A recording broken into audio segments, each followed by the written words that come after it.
द्वितीय तिथि, दो तिथियां इकट्ठी हैं, द्वितीय और तृतीया।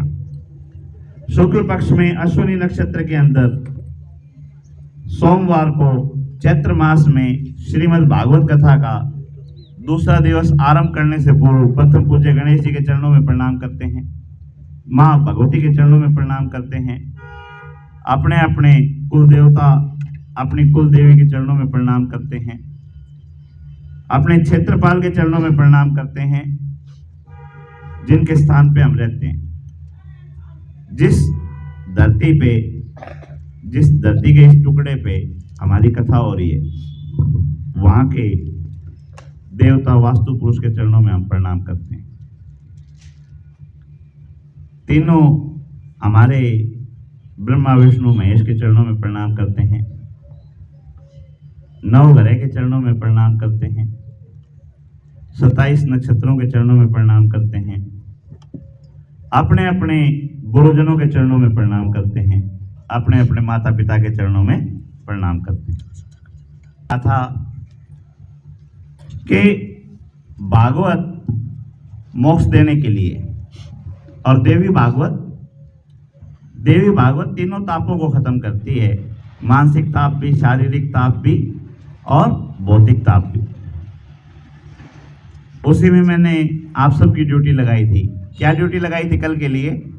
आज की क्या ड्यूटी थी आप लोगों की? हैं जी? हैं? हाँ, और खास करके किसको लेके आना? जो दुखी हो उसको ज्यादा साथ लेके आना। भाई जिसके घर में सुख समृद्धि है, परमात्मा ने जिसको आनंद दे रखा है, उसको सिर्फ आप बोल के आ जाओ कि भाई हम कथा में जा रहे हैं। जिसका मन हो आए, जिसका मन ना हो ना आए। लेकिन अगर किसी को तकलीफ है उसको जरूर लेके आओ कथा में। ये हमने ड्यूटी लगाई थी। क्यों ड्यूटी लगाई थी? क्या प्रॉमिस किया था भाई? प्रॉमिस ये किया था कि जिसके घर में शांति नहीं रहती, जिसके बच्चे आपस में कहा नहीं मानते, उनका देवी भागवत के अंदर निवारण दिया हुआ है। इसलिए मैंने कल आपको कहा था कि हम वो कथा आपको आज सुनाते, लेकिन इस कथा को हम आज की जगह कल पे छोड़ रहे हैं, क्योंकि मेरे को लग रहा है कि आप लोगों ने होमवर्क अच्छे से किया नहीं। स्कूल में होता है ना, जैसे बच्चे आते हैं तो कोई काम देते हैं, अगर वो काम अच्छे से ना किया हो तो उसको रिपीट किया जाता है, भाई कल फिर करके आना। तो इस कथा को हम कल पे छोड़ते हैं। जो माँ की इच्छा है, जिसका कल्याण होना है, वो आ जाएंगे। अच्छा, आपने देखा होगा देवी भागवत, शिव महापुराण, कृष्ण कथाएं, काली कथा, ये सब अलग अलग नाम से होती हैं। तो इसका मतलब क्या है भाई? इसका मतलब ये है कि जिसका पुराण होता है उसकी महिमा का उसमें गुणगान किया गया। अभी 2 दिन पहले यहाँ पे भागवत हुई है, और भागवत भी देवी भागवत का ही हिस्सा है, अलग नहीं है। देवी भागवत भी, देवी भागवत के अंदर भागवत विराजमान है, या भागवत का पूरा वर्णन देवी भागवत में आता है। क्यों आता है? शौनक, अच्छा, व्यास जी थे सबसे पहले हमारे, जिन्होंने इन वेदों को रचा था। उन्होंने अपने शास्त्रों को अपने पुत्र को सिखाया। पुत्र कौन थे? सुखदेव जी महाराज, जिनको हम कथा में तोते के रूप में विराजमान करते हैं। जो ये हैं, ये सुखदेव महाराज हैं।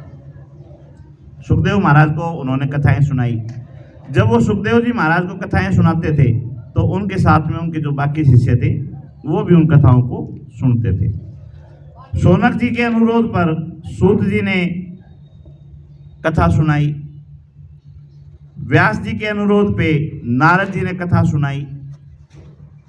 यानी जितनी कथाएं सुनाई उतने व्यास हुए। वेद व्यास जी वो थे जिन्होंने वेदों को रचा था। शौनक जी ने हर युग के अंदर जो व्यास हुए उनका वर्णन बताया। कि भाई पहले नारद जी ने सबसे पहले भगवान से किसका साक्षात्कार हुआ? नारद जी जो हैं वही तो जाते थे ना भगवान के पास। अच्छा, जो जिसके पास जाता होगा उसकी कथा वही तो बताएगा। अब मेरे पास आज तक आप में से कोई नहीं आए, तो मेरे बारे में क्या बताओगे? जिसके पास जाओगे उसी का वर्णन बताओगे। भागवत के अंदर भी आपने देखा कि ब्रह्मा जी की उत्पत्ति जब हुई तो उन्होंने अपने जानने का कारण पूछा कि भाई मैं हूं कौन और कहां से आया हूं। तब सिर्फ आकाशवाणी हुई कि भाई तुम अपना काम करो, जिस काम के लिए तुम्हारे को भेजा गया है, जो ड्यूटी तुम्हारी लगाई गई उस ड्यूटी को पूर्ण रूप से निभाओ। जब समय आएगा जब आपसे साक्षात्कार कर लिया जाएगा। फिर भी परिचय मांगा तो उन्होंने क्या कहा? उन्होंने कहा कि सब में होते हुए भी मैं सबसे अलग हूं। ये बात समझ में आई कि सब के अंदर होते हुए भी मैं सबसे अलग हूं। क्या मतलब हुआ इसका? कोई उदाहरण बता सकता है कि कोई चीज ऐसी हो जो सब में विराजमान हो और उससे भी बाहर हो? मिट्टी का घड़ा किस किसने देखा है? सबने देखा है। किस चीज से बनता है? मिट्टी से बनता है। जब वो घड़ा बन जाता है तो उसकी शेप क्या होती है? घड़े की होती है। और जब वो घड़ा फूट जाता है तो फिर से मिट्टी हो जाता है। यानी ये जीव जो है ये हमारा परमात्मा का ही अंश है, परमात्मा का ही तत्व है, और हर वस्तु के अंदर परमात्मा विराजमान है। हर वस्तु, हर चीज के अंदर परमात्मा विराजमान। पशु पक्षी और सारे जितने जीव हैं वो सारे परमात्मा का ही अंश है। सब अपने भोगों का भोग भोग रहे हैं। प्रदीप मिश्रा जी को आप सारे सुनते हो। प्रदीप मिश्रा जी क्या बताते हैं? नरक भोगते किसी को देखा है? तेल में पकोड़े उतरते हुए देखे हो किसी के? या कोई कोल्हू में पेला जाता हुआ देखा हो? या किसी के बांध के बाठे मारते देखे गए हो? शास्त्रों के अंदर वर्णन है ना कि जो स्त्रियां पर पुरुष की तरफ आकर्षित होती हैं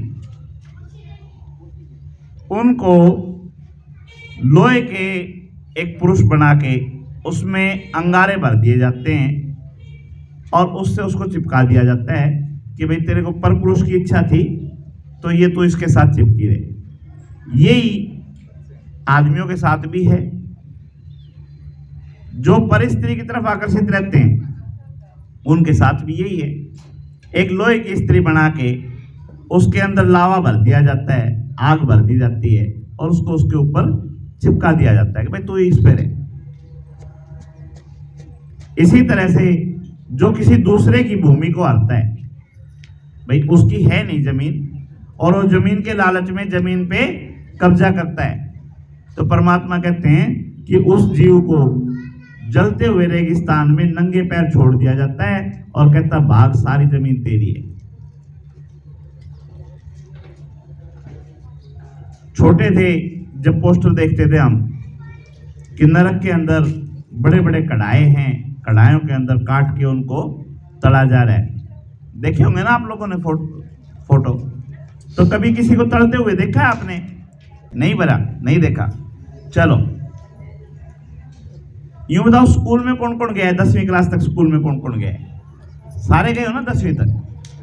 10वीं तक आपने जल चक्र भी पढ़ा होगा। जल चक्र में क्या आता था कि सूरज की गर्मी से ये जल वाष्प बन के आसमान में चला जाता है और फिर वो जमीन पे बरस जाता है। यही पढ़ा था ना। हमारा खून कैसे बनता है ये भी पढ़ा होगा। कैसे बनता है भाई खून? किसी के खून की कमी हुई हो, डॉक्टर के पास गए हो, तो क्या कहा डॉक्टरों ने? अपने पतियों का खून पिया करो। तो कैसे खून कैसे बढ़ेगा? अनार का जूस पियो, गाजर का जूस पियो, चुकंदर पियो, है ना, और खाना पीना खाओ, यानी खाने पीने से खून बनता है। ये बात ठीक है। अच्छा, खून का क्या बनता है फिर? जो संतान उत्पत्ति के लिए द्रव्य हमारे को चाहिए वो खून से ही बनता है, और उसी से शुक्राणु जो हैं वही जीव का रूप लेते हैं। और ये खाना पीना किस चीज से तैयार हुआ? पेड़ पौधों से। भाई गेहूं है, चना है, बाजरा है, और ये किस चीज से तैयार हुआ? बिना जल के क्या इसकी सोच हो सकती है कि भाई जल नहीं हो और अनाज हो जाए या फल फ्रूट हो जाए?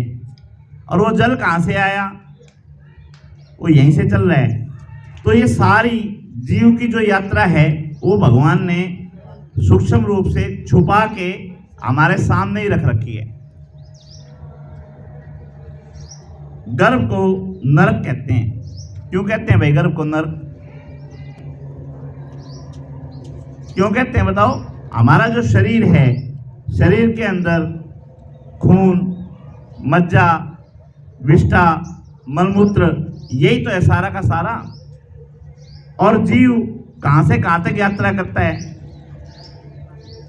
कहां वो जल बन के आकाश में गया, किसके खेत में पड़ा, कैसे जीव बना, फिर वो पकोड़े बना के न तड़ा गया, उसको हमने खाया, उससे खून बना, खून से फिर जीव द्रव्य बना, जीव द्रव्य से जीव बना, और जीव बन के वो इसी में भटकता रहा।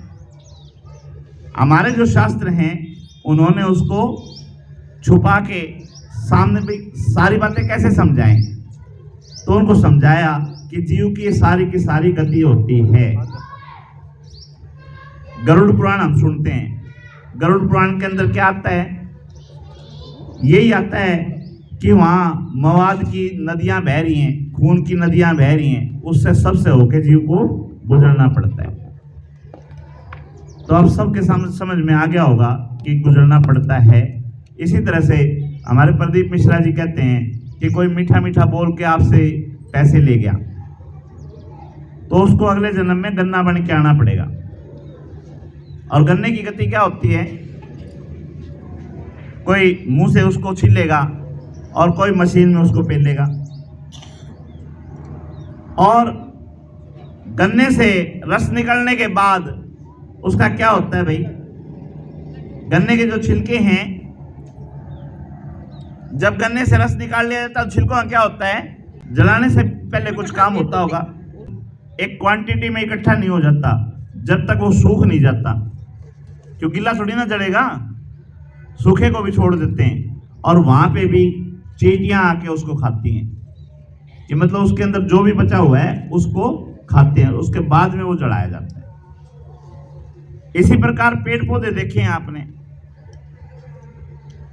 जो व्यक्ति सक्षम है, जिसके सामने कोई अपराध हो रहा है और वो उसको रोकने में सक्षम है, वो उसको रोकता नहीं है, या सक्षम नहीं है, फिर भी वहां खड़ा होकर उस पाप को होते हुए अपनी आंखों से देखता है, तो परमात्मा कहते हैं भाई इसको पेड़ बना दो। अब पेड़ के साथ क्या होगा? वो जा नहीं सकता कहीं पे, वहां खड़ा रहेगा, सारी चीजें होते हुए देखता रहेगा। और उसके बाद भी अगर उसने अपने पाप बढ़ा रखे हैं तो उसको फल वाला पेड़ बना देगा। फल वाला पेड़ होगा तो बच्चे जाके उसके पास में नीचे से ही पत्थर फेंकेंगे, बेर तोड़ने के लिए, शहतूत तोड़ने के लिए, या कोई चीज तोड़ने के लिए बच्चे क्या करते हैं? उसके पत्थर मारेंगे। और जब तक उसकी सजा पूरी नहीं होती उसको उसकी सजा भोगनी होती है। ऐसे ही हमारे शास्त्रों में सबकी आयु का वर्णन किया गया है कि मनुष्य की इतनी आयु है, देवताओं की इतनी आयु है। भागवत कथा में आपने भगवान श्री कृष्ण की कथा सुनी होगी, जब ब्रह्मा जी ने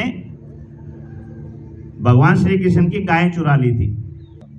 जब इस सृष्टि के अंदर आए और अपनी लीलाएं कर रहे थे तो ब्रह्मा जी ने दिमाग लगाया कि तेरी उत्पत्ति जब हुई तो उस समय तूने कठोर तपस्या की थी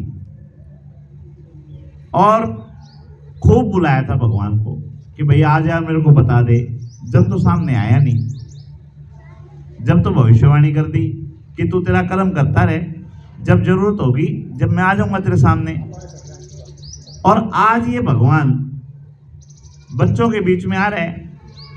जी को ये भ्रम हो गया कि ये परब्रह्म नहीं है, ये वो नहीं है शक्ति जिसने मेरे को आकाशवाणी कही थी। तो उन्होंने उसकी परीक्षा लेने के लिए उनके बछड़ों को और उनके साथियों को चुरा लिया। कितने दिन के लिए चुराया था? 1 दिन के लिए। और यहां क्या हो गया? देवताओं का 1 दिन और हमारा कितना हो गया? हमारा 1 साल हो गया। तो ये बात मैंने इसलिए बताई थी कि सबकी अलग अलग अवधि निश्चित की। तब परमात्मा ने अपने ही रूप के बछड़े और अपने ही अंश से बाल सखा बना लिए थे सारे के सारे, और लीलाएं चलती रही थी।